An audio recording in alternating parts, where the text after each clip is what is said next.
Hello everyone. सो आज इस video में हम UC 2025 question number 2 design aptitude का क्वेश्चन डिस्कस करने वाले हैं। यूसी के अंदर दो क्वेश्चन होते हैं डिज़ाइन के। एक आपका प्रोस्पेक्टिव कॉम्पोजिशन बेस्ड क्वेश्चन होता है और दूसरा डिज़ाइन एप्टीट्यूड, जिसमें आपको कोई भी प्रोडक्ट या कोई प्रॉब्लम का सॉल्यूशन आपको मांगा जाता है। अ, ये 2025 का क्वेश्चन है जो आज हम डिस्कस कर रहे हैं, जिसमें आपको बोला जाता है कि एक seating table, chair, a kind of device आप डिज़ाइन करो। पोर्टेबल सीटिंग डिवाइस डिज़ाइन करना है, जिसे आप इज़िली कैरी कर सकते हो, जो कि आपके बैग में फिट हो और देखने में भी अच्छा हो, ईज़ी टू यूज़ हो। सिनेरियो दिया हुआ है, विज़िट टू अ म्यूज़ियम और a zoo is always something we look forward to with much excitement, but such visits are very tiring too. After about an hour, so we look for a place to sit, a chair or bench that is never nearby. What if you could carry your own chair everywhere? Design a portable seating device that you could carry in your backpack or handbag. It should be light enough to carry, small enough to fit in your bag, easy to use, and good to look. बहुत अच्छे से question में explain किया गया है, problem भी और solution की क्या रिक्वायरमेंट है, यूजर की क्या रिक्वायरमेंट है, वो भी आपको जो इस क्वेश्चन में ड्रॉ करना है वो है फर्स्ट, जो आपको it has just been taken out from the bag. जब आप इसे यूज करने के लिए निकाल रहे हो तो कैसा दिखेगा, एक ये आपको ड्रॉ करना है। और सेकंड आपको ड्रॉ करना है, it is ready to sit on, जब ये बैठने के लिए रेडी है। ये दो सिनेरियो ही आपको ड्रॉ करके दिखाने हैं। क्लियरली मेंशन किया हुआ है, पेंसिल स्केच करना है, कलर यूज नहीं करने हैं, और आपको अपने डिज़ाइन को विजुअली लेबल के थ्रू एक्सप्लेन करना है। सो मैं कुछ इस तरह का डिज़ाइन बनाना चाह रहा हूँ जिसे मैं फोल्ड करके अपने बैग में रख सकूँ। Basically a kind of table made out of a lightweight wood or plastic, which is lightweight but stable structure. मैं इस वीडियो में आपको एक डिज़ाइन, जो ये पोर्टेबल सीटिंग डिवाइस हम बनाने वाले हैं, बना के दिखाने वाला हूँ, और 4 different ideas different different videos में आपको देखने को मिलेंगे। अगर बाकी 3 आइडियाज़ आपने नहीं देखे हैं, तो प्लीज़ गो एंड चेक। ये वन ऑफ आइडिया है जो कि इस क्वेश्चन का आंसर है। जब कभी भी आप फाइनल स्केच कर रहे हो तो उससे पहले कुछ एक रफ थंबनेल स्केच ज़रूर करें। यहाँ पे मैं डायरेक्टली आपको ड्रॉ करके दिखा रहा हूँ, बट जब आप एग्ज़ाम में इस तरह के क्वेश्चन अटेम्प्ट करते हो तो आपके पास रफ शीट होता है जिस पे आप मल्टीपल आइडिया स्केच कर सकते हो, और क्विक स्केच, थंबनेल स्केच छोटे-छोटे, जस्ट फॉर योर अंडरस्टैंडिंग। फिर उसमें से जो बेस्ट आइडिया आपको लगता है उसे फाइनल शीट पे ड्रॉ करना है। सबसे पहले मैंने ऊपर एक सॉफ्ट फैब्रिक कुशन स्ट्रक्चर मैंने क्रिएट किया है एंड एक लूप मैंने बनाया। उसका बनाने का पर्पस ये है कि जब ये पूरा फोल्ड हो जाएगा तो वो लूप इस फोल्डेबल सीटिंग टेबल को होल्ड करने में हेल्प करेगा। डिटेलिंग इम्पॉर्टेंट होता है जब कभी भी आप प्रोडक्ट ड्रॉ कर रहे हो, और ये डिटेलिंग आप तभी कर सकते हो जब आपके माइंड में क्लियर हो। तो जब भी आप क्वेश्चन अटेम्प्ट कर रहे हो तो सबसे पहले एक थंबनेल स्केच बनाओ। अभी यहाँ पे मैं एक लॉक करने के लिए बेल्ट टाइप कुछ स्ट्रक्चर दूंगा, जिससे जब हम इसको बेंड करेंगे और बेल्ट करने के बाद जब फोल्ड करेंगे तो ये उस स्ट्रक्चर को होल्ड करने में, लॉक करने में हेल्प करेगा। और ये मैंने दोनों साइड देना है। फिर अब मैं इसका नीचे का जो लेग है वो बनाने जा रहा हूँ। अब क्योंकि ये टेबल फोल्ड होगा तो जिस तरह से अगर आपने नोटिस किया होगा हमारे जो डोर्स होते हैं हिंज पे अटैच्ड होते हैं, तो मैं भी इसका जो पूरा टेबल का जो लेग है दोनों वो काइंड ऑफ प्लैंक है जिसके बीच में हिंज है, जिसकी वजह से उसे हम फोल्ड कर सकते हैं।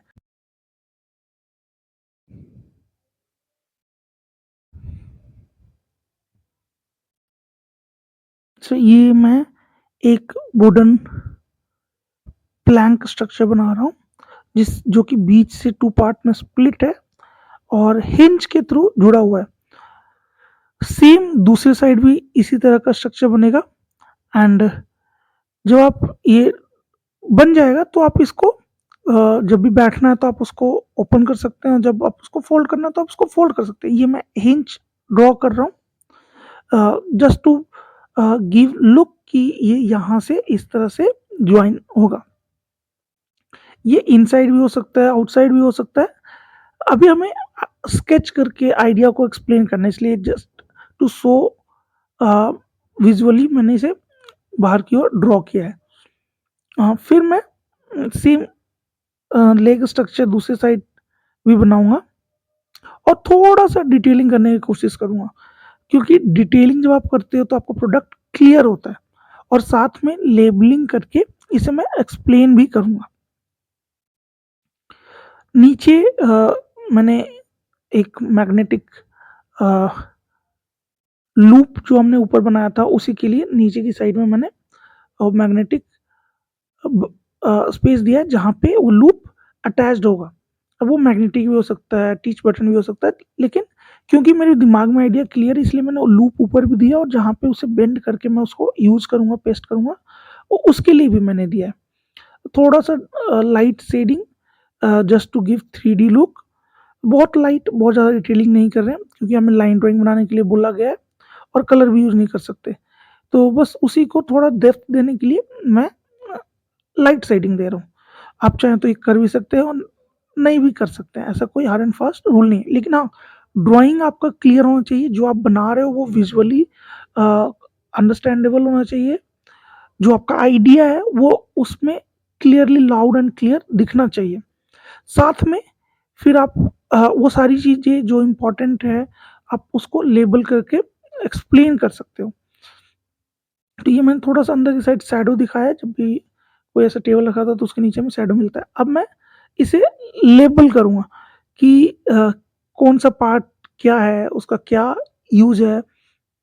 तो सबसे पहले स्मॉल क्लॉथ हैंडल, ये जब फोल्ड हो जाएगा तो हैंग करने में हमें हेल्प करेगा। Just a loop but very important. इससे आप ये दिखाओगे एग्जामिनर को कि आप डिटेलिंग्स आप सोचते हो, आपका विजुअलाइजेशन स्किल्स बहुत स्ट्रांग है। और ये जो माइनर डिटेल होता है ना, यही आपके प्रोडक्ट को बाकी स्टूडेंट के प्रोडक्ट से अलग बनाएंगे। बाकी स्टूडेंट ने भी शायद ऐसा कोई आइडिया ड्रॉ किया होगा, लेकिन जो आपकी डिटेलिंग है उसकी वजह से आपका प्रोडक्ट अलग हो जाता है। दूसरा, ये जो मैंने लॉक करने के लिए क्लॉथ बेल्ट दिया है, उसे मैं यहाँ पे मार्क कर दूंगा, लेबल कर दूंगा। इसके अलावा अब मुझे इसका वो व्यू भी ड्रॉ करना है जिसमें अ, ये फोल्ड होते हुए दिखा सकूं जब हम निकालेंगे। ये ऊपर सॉफ्ट फैब्रिक है, काइंड ऑफ कुशन भी हम कह सकते हैं, बट यहाँ पे मैं सॉफ्ट फैब्रिक लिख रहा हूँ।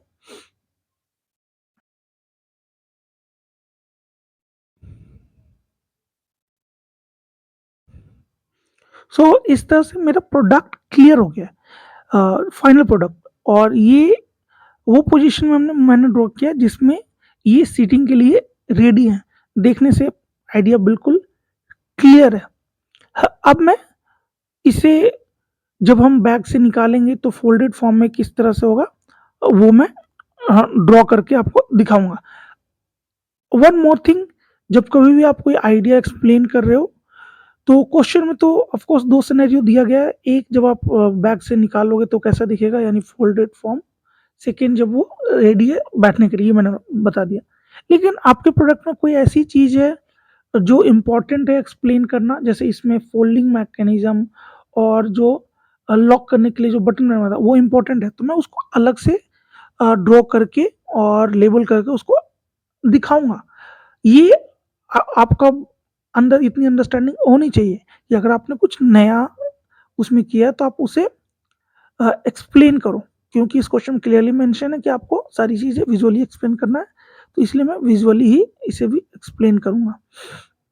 तो ये मैंने एक टॉप साइड से जब ये फ़ोल्ड किया हुआ होगा तो कैसा दिखेगा, वो मैंने दिखाया। मैं साथ में इसका बैक व्यू भी दिखाऊँगा कि अगर ये जब निकलेगा, फ़ोल्ड किया हुआ रहेगा तो बैक से कैसा दिखेगा, यानी फ्रंट एंड ये टॉप व्यू और साथ में इसका बैक व्यू। इससे एग्ज़ामिनर को क्लैरिटी होगा कि एक्चुअली में ये इस तरह से फ़ोल्ड करके रखा हुआ है।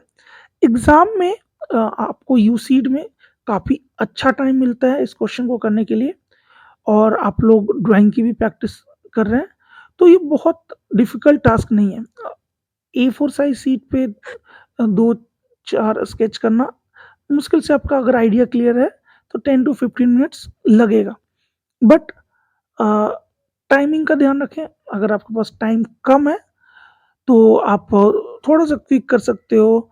आप एक व्यू भी जैसे मैंने ये फ्रंट व्यू ड्रॉ किया, इसे भी बना के छोड़ सकते हो। क्योंकि मुझे एक्सप्लेन करना है अच्छे से विज़ुअली, तो मैं इसका एक बैक व्यू भी ड्रॉ करूँगा, जिससे चीज़ें क्लियर हो जाए कि अगर ये फ़ोल्ड किया हुआ है, तो कैसा दिखेगा बैक से। तो ये मेरा फ़ोल्डेड फॉर्म है और इसी का मैं अभी बैक व्यू भी ड्रॉ करके आपको दिखाऊँगा। सेम है, कोई ज़्यादा डिफ़रेंस नहीं है।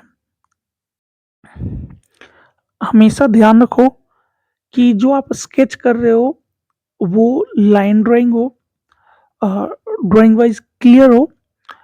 आप बनाना कुछ चाह रहे हो, बन कुछ और रहा है, तो ऐसा नहीं होना चाहिए। आपकी ड्राइंग की प्रैक्टिस एग्ज़ाम डेट तक इतनी होनी चाहिए कि आप कॉन्फिडेंट तरीके से स्केच कर रहे हो। स्केचिंग एक इम्पॉर्टेंट स्किल है डिज़ाइन एग्ज़ाम के लिए, और ये प्रैक्टिस से इम्प्रूव किया जा सकता है। सो प्रैक्टिस करो। अ, आप पिंटरेस्ट से इमेज देखो और लो और उससे प्रैक्टिस करो। आपका जो आइडिया है, जो आप सोच रहे हो, उसको स्केच करके देखो कि जैसा आप सोच पा रहे हो उससे पेपर पे ड्रॉ कर पा रहे हो या नहीं कर पा रहे हो। और नहीं कर पा रहे हो तो आपकी स्केचिंग वीक है, आपको और प्रैक्टिस करने की ज़रूरत है। टिल द टाइम जब तक आप आपके माइंड में जो चल रहा है, जो आप विजुअलाइज़ कर रहे हो, उसको सेम एज़ ड्रॉ नहीं कर लेते। तो ये मैं बैक व्यू ड्रॉ कर रहा हूँ। वही चीज़ है जो मैंने टॉप व्यू से दिखाया है, जस्ट पीछे से वो जो मैंने लॉक सिस्टम दिया था वो अच्छे से विजुअल होगा, और जो फ़ोल्ड है, हिंज फ़ोल्ड जो लेग का, वो भी और लाउड एंड क्लियर दिखेगा। हालाँकि मैं जो फ़ोल्ड है और जो लॉक सिस्टम है उसको अलग से भी दिखाऊँगा, क्योंकि यही इस पोर्टेबल चेयर का अ, यूनिकनेस है। तो कैसे फ़ोल्ड होगा ये मैं अलग से एक छोटा-सा क्विक स्केच करके भी इसमें एक्सप्लेन कर दूँगा। जस्ट थोड़ा-सा, क्योंकि अंदर की साइड है तो मैं डेप्थ देने के लिए जो दोनों का जॉइंट्री है जहाँ पे फ़ोल्ड हो रहा है बीच में अ, हाँ, डार्क करूँगा ड्राइंग कंप्लीट होने के बाद। जैसे यहाँ पे मैंने लाइन खींचा और ये मेरा डिटेलिंग कंप्लीट हो गया। अभी मुझे वो जो लॉकिंग बेल्ट है वो ड्रॉ करना है और थोड़ा बहुत कहीं-कहीं डेप्थ दूँगा, जिससे चीज़ें और क्लियर निकल के आए। हालाँकि अभी भी दिख रहा है, बट थोड़ा-सा और मैं ऐसे डेप्थ दूँगा दोनों के बीच में। ये मैंने ड्रॉ तो कर लिया है, लेकिन जो अ, दोनों का चेयर का जो फ़ोल्ड है उसके बीच में जो थोड़ा-सा ऐसे डार्क कर दूँगा तो थोड़ा-सा वो निकल के आ जाएगा, दैट्स इट। इस साइड ही कर दिया। फिर इसको क्योंकि ये बैक व्यू है ऑब्वियस है, बट जस्ट मैं इसे लिख के एक्सप्लेन भी कर देता हूँ, जिससे एग्ज़ामिनर के लिए ईज़ी हो। देखो आप नहीं हो वहाँ पे, आपका सीट है एग्ज़ाम में एग्ज़ामिनर के पास, तो जितना हो सके क्लियरली चीज़ों को आप एक्सप्लेन करोगे, तो वो आपके लिए बेनिफिशियल होगा एग्ज़ाम में।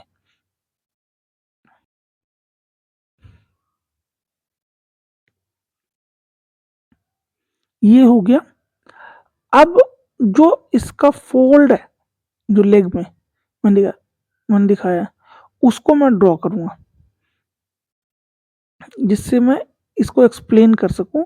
अच्छा, ये आप नहीं भी ड्रॉ करोगे तो भी चलेगा, लेकिन अगर कई बार आप प्रोडक्ट में कोई ख़ास तरह का फ़ीचर ऐड कर रहे हो और जिस पे पूरा प्रोडक्ट डिपेंड करता है, तो उसको अलग से एक्सप्लेन कर सकते हो। हालाँकि एग्ज़ाम में क्वेश्चन में ऐसा कोई रिक्वायरमेंट नहीं दिया हुआ, जस्ट फॉर माय अ, मैं चाहता हूँ कि एग्ज़ामिनर को क्लियरली पता हो, क्लियरली शो करना चाहता हूँ फोल्डिंग मैकेनिज़्म, इसलिए मैं ये ड्रॉ कर रहा हूँ।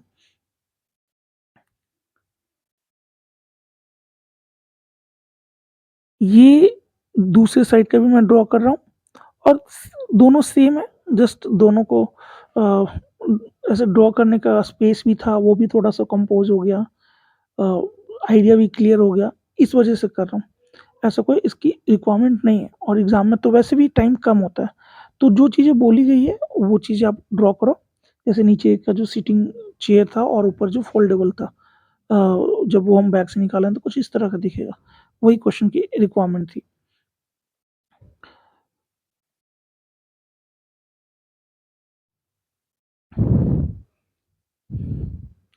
मैं हमेशा स्टूडेंट को बोलता हूँ कि अगर आपको यूसीट का एग्ज़ाम क्लियर करना है तो बहुत डिफ़िकल्ट नहीं है। यूसीट का बी पार्ट बी में सिर्फ़ 2 क्वेश्चन आते हैं। एक आपका कंपोज़िशन बेस्ड, दूसरा डिज़ाइन बेस्ड, और जो ये डिज़ाइन बेस्ड आते क्वेश्चन हैं, अगर आपने थोड़ा-सा भी प्रैक्टिस कर रखा है, अगर आपने 3-4 5 प्रोडक्ट आपने ड्रॉ कर रखे हैं पहले से, तो वो आप ईज़िली कर लेते हो। जस्ट इम्पोर्टेंट है कि आपका आइडिया, इस तरह के क्वेश्चन प्रैक्टिस करने का बेस्ट तरीका है कि आप बच्चों के लिए 4 क्वेश्चन, बड़ों के लिए 4 क्वेश्चन, अ, बड़ों को मीन्स ओल्ड पर्सन के लिए, ऐसे आस-पास जो आपके अराउंड दिखता है, वो जो प्रॉब्लम आइडेंटिफ़ाई करो और फिर उसका सॉल्यूशन देने की कोशिश करो। This is how you can practice for this type of question. Uh, मैं आपको just to give an idea, अगर आपको अपना कंसेप्ट एक्सप्लेन करना हो तो आप किस तरीके से कम शब्दों में कर सकते हैं, वो भी मैं आपको अभी करके बताऊँगा। एक्चुअली ये है क्या, बेसिकली एक सॉफ्ट फैब्रिक से बना हुआ स्टूल है, kind of stool, a, that fold, और इसको कहीं भी पोर्ट ले जा सकते हैं, पोर्टेबल है एंड देखने में भी अच्छा लग रहा है। तो जब आप कंसेप्ट बिल्ड कर रहे हो तो जो इसके फीचर्स हैं, आपको उसको एक्सप्लेन करना है वर्ड्स में, और कम से कम वर्ड्स में। हालाँकि इस क्वेश्चन में ऐसा नहीं बोला गया है। बट स्टिल फिर भी मैं आपको इस तरह क्वेश्चन का जो कंसेप्ट बिल्ड करना होता है वो आप किस तरह से लिख सकते हो, वो मैं आपको बताऊँगा। 2 चीज़ों का ध्यान रखो। फर्स्ट, जो आपने इस क्वेश्चन का आंसर में फीचर्स यूज़ किए हैं, उसको अपने कंसेप्ट में इंक्लूड करो। सेकंड, कम से कम शब्दों में बताने की कोशिश करो कि आपका प्रोडक्ट क्यों बेहतर है। इन दोनों को मिलाने से आपका कांसेप्ट तैयार हो जाता है। हालाँकि इस क्वेश्चन में ऐसा कोई रिक्वायरमेंट नहीं है, बट कई बार आपको अपने कांसेप्ट को एक्सप्लेन करना होता है, खासकर डिज़ाइन क्वेश्चन में। यहाँ पे आप लेबल के थ्रू सारी चीज़ें एक्सप्लेन कर चुके हैं, बट स्टिल मैं अगर लिखूँगा तो क्या लिखूँगा? This is a soft fabric stool that fold into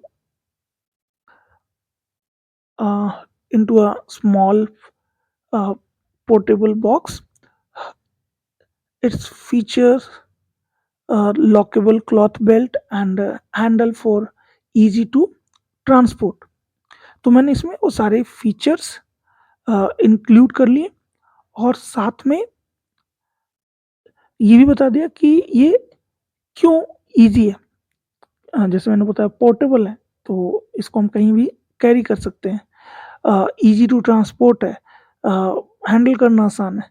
तो वो कीवर्ड्स आपको अपने कंसेप्ट में इंक्लूड करने हैं। इस तरह के और भी 3 सॉल्यूशन अ, आपको अगले वीडियोज़ में मिलेंगे। मेक श्योर कि आप सारे सॉल्यूशन देखो। सेम क्वेश्चन आपके एग्ज़ाम में दोबारा नहीं आएगा, बट सिमिलर क्वेश्चन आपको डिज़ाइन एग्ज़ाम में देखने को मिलते हैं।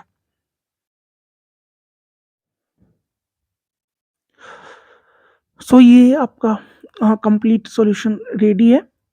और अगर आपको इस तरह के क्वेश्चन और प्रैक्टिस करने हैं, और अगर आप यूसीड, एनआईडी, निफ्ट बैचलर्स एग्ज़ाम की तैयारी कर रहे हो, तो आप हमारे स्टडी मटेरियल को बाय कर सकते हो। मैंने खुद ही और मेरी पूरी टीम ने लास्ट फ्यू मंथ्स में इसे क्यूरेट किया है, जिसके अंदर टॉपिक को बहुत अच्छे से एक्सप्लेन किया गया है। इमेजेस हैं, रेफरेंस इमेजेस हैं, जिससे हेल्प से आप प्रैक्टिस कर सकते हो, वीडियोज़ हैं, और ये स्टडी मटेरियल आपके बड़े काम का आ सक आपका एग्ज़ाम को लेके जो कॉन्फिडेंस है वो बिल्ड करेगा, प्रैक्टिस करने में हेल्प करेगा, आपका टाइम सेव करेगा। बहुत सारे स्टूडेंट ऑलरेडी इसे यूज़ कर रहे हैं। और अगर आपको समझ में नहीं आ रहा कि इस तरह के क्वेश्चन की प्रैक्टिस कैसे करना है, तो आप हमें कनेक्ट कर सकते हो और कॉन्टैक्ट करके स्टडी मटेरियल बाय कर सकते हो। कई बार क्या होता है कि हमें सही गाइडेंस नहीं मिलता, इसी वजह से कुछ चीज़ें हमें समझ में नहीं आता। इसी पर्पस को ध्यान में रखते हुए मैंने जीएटी के लिए, डीएटी के लिए कई सारे मॉड्यूल डिज़ाइन किए हैं, और इसका कोर पर्पस है स्टूडेंट्स की हेल्प करना, जिससे स्टूडेंट्स को आसानी से हर एक कंसेप्ट को समझ में आए। डिज़ाइन के लिए भी हमारे स्टडी मटेरियल में एक अलग से मॉड्यूल है, जिसमें सिर्फ डिज़ाइन के बारे में बात कर रहे हैं। फॉर्म्स से इंस्पायर्ड प्रोडक्ट कैसे होते हैं, अ, थीम एंड इंस्पिरेशन से इंस्पायर्ड प्रोडक्ट कैसे बनते हैं, प्रॉब्लम कैसे आइडेंटिफाई करते हैं, सॉल्यूशन का सही तरीका क्या है, किस तरीके से आपको क्वेश्चन अटेम्प्ट करना है। स डिज़ाइन के सारे टॉपिक्स उस मॉड्यूल में एक्सप्लेन किए गए हैं। इसके अलावा जीएटी के अंदर जो डिज़ाइन से रिलेटेड टॉपिक हैं, वो उसका एक अलग बुक है। रीज़निंग, स्पेशली विज़ुअल रीज़निंग के लिए अलग से उसके अंदर बुक है। एनआईडी में जो जनरल अवेयरनेस के क्वेश्चन आते हैं, डेली लाइफ के ऑब्जर्वेशन क्वेश्चन आते हैं, उसके लिए अलग बुक है। तो काफ़ी rich content, latest study material आपके लिए मैंने डिज़ाइन किए हैं। और अगर मैं डीएटी की बात करूँ, तो इसके अंदर टोटल 9 बुक्स हैं, जिसमें एक में सिर्फ़ आपको ऑब्जेक्ट ड्राइंग के बारे में बताया जाता है, दूसरे में ह्यूमन ड्राइंग, तीसरे में पर्सपेक्टिव। ऐसे ही हर एक मॉड्यूल में अलग-अलग टॉपिक एक्सप्लेन किया गया है, और बहुत डिटेल में स्टूडेंट्स अ, को किस तरह से क्वेश्चन अटेम्प्ट करना है, वो सारी चीज़ें उसमें रेफ़रेंस के थ्रू बताई गई है। अ, अगर आपको एग्ज़ाम की तैयारी कर रहे हो, आप सीरियस हो अपने एग्ज़ाम को लेके, तो आप इस स्टडी मटेरियल को बाय कर सकते हो, एंड ये बहुत ही अफोर्डेबल प्राइस पे है। Hi everyone, I am Muskan and I am currently preparing for NID, USET and NIFT. So starting से मेरा मन था कि मैं हमेशा से डिज़ाइनिंग करूँ या डिज़ाइनिंग के फील्ड में जाऊँ।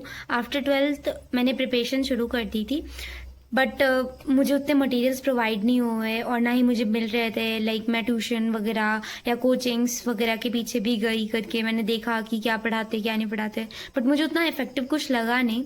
सो मैंने ऑनलाइन सर्च करना शुरू किया, कि कोई मुझे प्रोवाइड करे, गाइड करे कि कैसे क्या प्रिपरेशन में क्या काम आते हैं, क्या चीज़ें हमें पढ़नी चाहिए, बट उतना इफेक्टिव कुछ रहा नहीं। देन फिर मैंने किससे पता लगाया, तो उसने मुझे बताया एफिट के बारे में। एफिट, उसमें सारी चीज़ें तुमको प्रोवाइड होती है, that part, that part, okay, modules भी उनके बहुत सारे हैं, वो प्रैक्टिस करवाते हैं, और तुमको कोई भी क्वेरीज होंगी तो वो तुम्हें तुम कनेक्ट करोगे उनसे और तुम्हारी सारी प्रॉब्लम्स वो सॉल्व करेंगे। सो एफर्ट बेस्ट है। मुझे इतना इफेक्टिव और कुछ मिला नहीं। मैंने बहुत जगह पे ट्राई किया, मैंने बहुत सारे प्लेटफॉर्म्स भी देखे जहाँ पे मुझे पेपर्स वगैरह मिले, बट मुझे उतना कुछ इफेक्टिव नहीं लगा। So effort, my recommendation is effort, go for it. Hello, मेरा नाम साहिल है और मेरा भी 12th क्लियर किया है मैंने। और मैं बीएफए की एग्ज़ाम की प्रिपरेशन कर रहा हूँ। और मुझे कहीं से पता चला था कि डिज़ाइन का कोर्स भी होता है, जिसमें बी डैश नाम से कोई कोर्स है, जिसमें डिज़ाइन से रिलेटेड चीज़ें बताई जाती हैं। तो मैंने सोचा कि बीएफए जब मैं कर रहा हूँ तो ये भी साथ में कर लेता हूँ। तो इसके लिए मैंने इसकी कोई क्लासेस है कि या कोई स्टडी मटेरियल है। क्लासेस तो बहुत ज़्यादा हाई बजट थी, मेरे बजट से बाहर थी, 50,000 60,000 ऐसे कुछ था। तो मैंने सोचा स्टडी मटेरियल ले लेता हूँ। स्टडी मटेरियल भी 10,000 15,000 ऐसे कुछ था। तो ऐसे ही स्क्रॉल करते हुए मुझे एफएट नाम का जो चैनल है उसमें मुझे दिखा कि उसमें कोर्स दे रखे हैं डिज़ाइनिंग एग्ज़ाम के। मेरे बजट के हिसाब से मुझे ये अच्छा लगा, तो मैंने इसे बाय कर लिया। तो बाय करने के बाद मैंने इसे पढ़ा, इसे देखा, और इसमें जो भी चीज़ें थी, इसमें पार्ट ए और पार्ट बी इसमें अच्छी तरीके से डिफ़ाइन कर रखा था, और अच्छी तरीके से एक्सप्लेन कर रखा था। जैसे कि ड्राइंग में human figures, still life, object drawing, ये सारी चीज़ें अच्छी तरीके से इमेज के साथ दे रखी थी। और साथ साथ इसमें वीडियोस भी दे रखी थी, जिसमें क्यूआर कोड होता है, जिसे स्कैन करने पर आप वीडियो अच्छी तरीके से देख सकते हो। और उसमें जितने भी चीज़ें जो पढ़ने के साथ में कुछ डाउट्स आ जाते हैं बीच में, तो उसको आप वीडियो से हटा सकते हो। और ठीक है, तो मैंने ऐसे किया, तो मेरे लिए तो बहुत ज़्यादा हेल्पफुल था। और साथ ही साथ मैं इनका जो है व्हाट्सएप ग्रुप में भी हूँ मैं, और टेलीग्राम ग्रुप में भी हूँ। तो उसमें बच्चे हैं, बच्चे अपने अपने जो काम होते हैं, जो प्रैक्टिस करते हैं, दिन में क्या क्या प्रैक्टिस करते हैं, वो सब अपने शेयर करते हैं। तो अगर आपको सेल्फ स्टडी कर रहे हो तो आपके लिए बहुत ज़्यादा ये अच्छा है, ठीक है। और ये आपके बजट में भी है, क्योंकि ये बस 999 में भी है, जो बहुत ज़्यादा आपके लिए सस्ते में, ठीक है। तो आप इसे ज़रूर ख़रीदें, कि ये जो स्टडी मटेरियल है आपके लिए बहुत ज़्यादा हेल्पफुल है। Hi everyone, I'm Ishita and I'm currently studying in grade 12th and हमेशा से मेरा डिज़ाइनिंग की तरफ मन था, so I started off with self preparation of exams like UCEED NID। तो सेल्फ प्रिपरेशन में द मेन चैलेंज इज़ कि आपको सब कुछ खुद करना होता है। इट्स नॉट कि आप कोचिंग में गए और सारी चीज़ एक जगह मिल गई। तो सेल्फ प्रिपरेशन में I started off with looking for different materials. Coaching के अलावा जो ऑनलाइन ऑफलाइन स्टडी मटेरियल्स होते हैं वो मैंने बहुत एक्सप्लोर की, रिसर्च की। बट एक ऐसा पॉइंट आता है जहाँ पे आप खुद इतने कंफ्यूज हो जाते हो, बिकॉज यू डोंट नो कि मुझे एक्चुअली में किस चीज़ की नीड है, और बहुत स्प्रेड आउट हुआ मटेरियल आपको मिलता है। So that is where I would like to thanks Apfit, because Apfit का जो मटेरियल है I genuinely like it. Get that दोनों सेक्शंस, इतने सारे modules, PYQs, mock test, and आपको the best thing is that you get everything एक ही जगह पे। आपको सारा मटेरियल, सारा जो कंक्रीट क्रिस्प इन्फॉर्मेशन होती है वो आपको एक ही जगह पे मिल रही है at such an affordable price. So it's a best deal, I would say. Strongly recommended from my side to all the future aspiring designers. Please go ahead and check this material out. Hi everyone, I'm Shubham and I was initially preparing for NEET। फिर मुझे ऐसे reality check मिला जब मेरे marks अच्छे नहीं आए, तो मैंने स्विच कर लिया फील्ड डिज़ाइन की तरफ, क्योंकि मुझे डिज़ाइन के बारे में पहले से पता था, क्योंकि मैं स्टार्टिंग से ही स्केच में मुझे इंटरेस्ट था, तो इसलिए मुझे पता था उसके बारे में। फिर मैंने अपने पेरेंट्स को मनाया इसके लिए, एंड फिर उन्होंने कहा कि कोई ऐसे मटेरियल्स ख़रीदो जो तुम्हारे काम आए। तो मैं वही डिस्कवर करने लगा ऑनलाइन। मैंने हर जगह देखा, लोगों से पूछा, तो लोगों ने तो यही बताया कि जो बड़े बड़े इंस्टीट्यूट हैं वो सब जो उनका जो मटेरियल्स है वो मतलब उतना वर्थ इट नहीं है जितना वो मनी चार्ज कर रहे हैं। एक तो आपको एक्सपेंसिव पड़ेगा, और ऊपर से उनका कोई ऐसे डेडिकेटेड टॉपिक्स नहीं पढ़ाते, वो एक ही बुक में सारे टॉपिक्स आपके रह जाएंगे, तो आप अच्छे से समझ भी नहीं पाओगे। तो एक बार मैं ऐसे ही इंस्टा स्क्रॉल कर रहा था, तो मुझे वहाँ पे ऐड दिखा एफएट डिज़ाइन एग्ज़ाम का। तो वहाँ पे सारे मॉड्यूल्स थे, 9 के 9 डैट मॉड्यूल्स, जिसमें हर एक अलग टॉपिक के लिए एक मॉड्यूल था, पूरा इंफॉर्मेटिव, जो पूरा डिटेल में डूडल्स हैं तो उसके लिए एक सेपरेट मॉड्यूल है, और इफ़ पर्सपेक्टिव है तो उसके लिए सेपरेट मॉड्यूल है, ना कि एक बुक में ही, एक ही बुक में वो एक टॉपिक है जिसमें अलग अलग पॉइंट ऑफ व्यू करा रहे। नहीं, एक अलग ही मॉड्यूल है जिसमें सिर्फ पर्सपेक्टिव है।